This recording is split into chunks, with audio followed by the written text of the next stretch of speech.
Hello. As I have been in the past, as I hope to be in the future, I am Bob Mankoff, cartoon editor of the New Yorker magazine.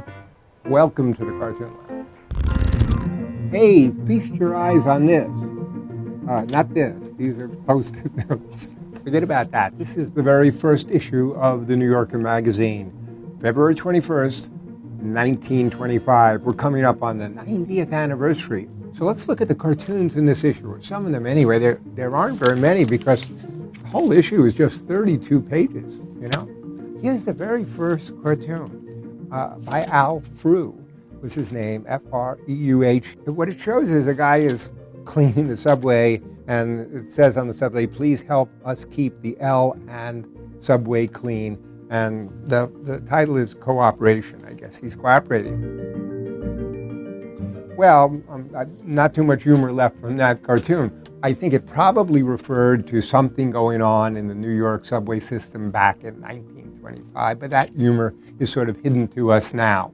But it did make me think, because there was recently this article in the New York Times about all the microorganisms that biologists found on the New York subway, many of which had never been categorized. And I'm sure in the coming weeks, we'll have a cartoon probably referencing that.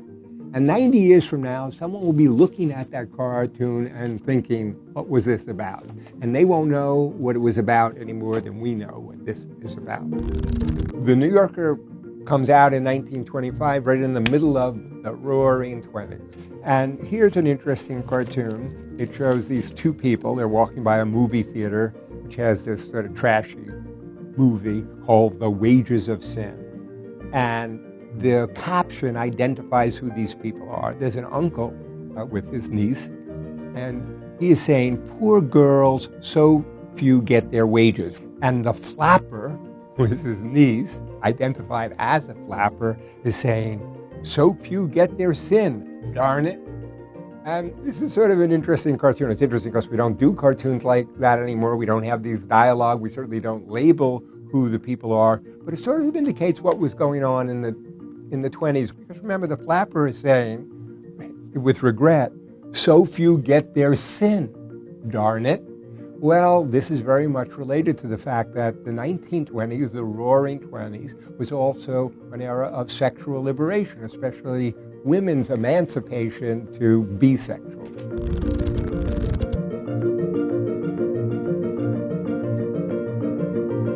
Okay, Ask Bob, going to read this letter. Hey Bob, big fan of your cartoons.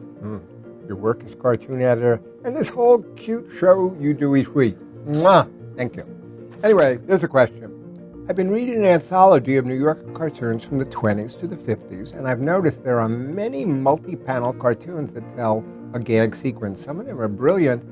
I was wondering why that style of cartooning seems to have vanished in modern New Yorker art. Well, it hasn't completely vanished, but there's no question there's less of it, and it's not as elaborate.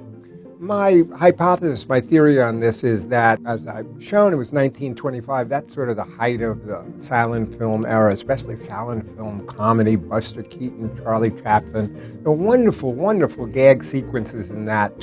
That was enormously influential to art. That became a very popular form. They weren't called captionless cartoons then, they were called pantomime cartoons because the cartoons were all acted out. This is an Otto Saglo cartoon.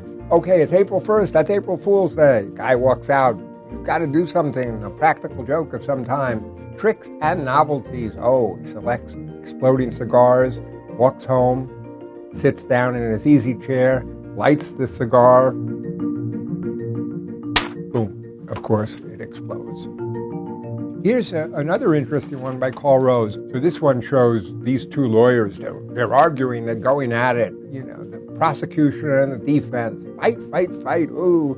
And then the judge says, the court will take a recess of 2 hours. They walk out. They're still angry, their opponents.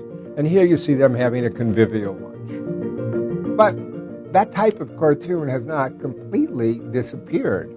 Present-day proponent of it is Ed Steed. Hey, this one shows these cavemen, you know, like a duel, and they're together. Okay, now they walk away. There's this blank screen, and then they run at each other madly.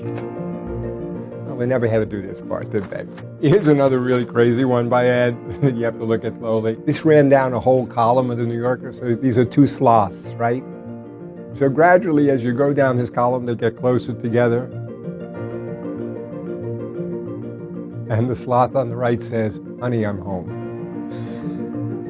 Adorable. See you next week.